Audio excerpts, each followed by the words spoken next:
গত মাসের তুলনায় ৩০ টাকা কমেছে ১২ কেজি এলপিজির দাম।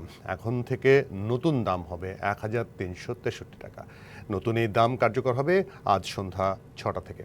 দুপুরে সংবাদ সম্মেলনে এই কথা জানিয়েছেন বাংলাদেশ এনার্জি রেগুলেটরি কমিশনের চেয়ারম্যান নুরুল আমিন। তিনি জানিয়েছেন, বিইআরসি প্রতি কেজি এলপিজির খুচরা দাম ১১৩ টাকা ৫৫ পয়সা নির্ধারণ করেছে। এপ্রিলে ১২ কেজি এলপিজি সিলিন্ডারের দাম ছিল ১,৪৪২ টাকা, মার্চে ছিল ১,৪৮২ টাকা, ফেব্রুয়ারিতে ছিল ১,৪৭৪ টাকা, জানুয়ারিতে ছিল ১,৪৩৩ টাকা।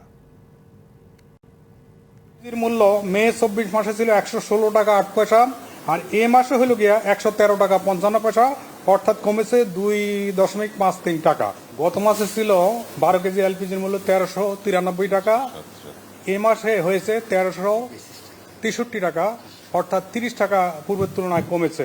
এবং এই যে মূল্য আজকে সন্ধ্যা ৬টা থেকে কার্যকর হবে।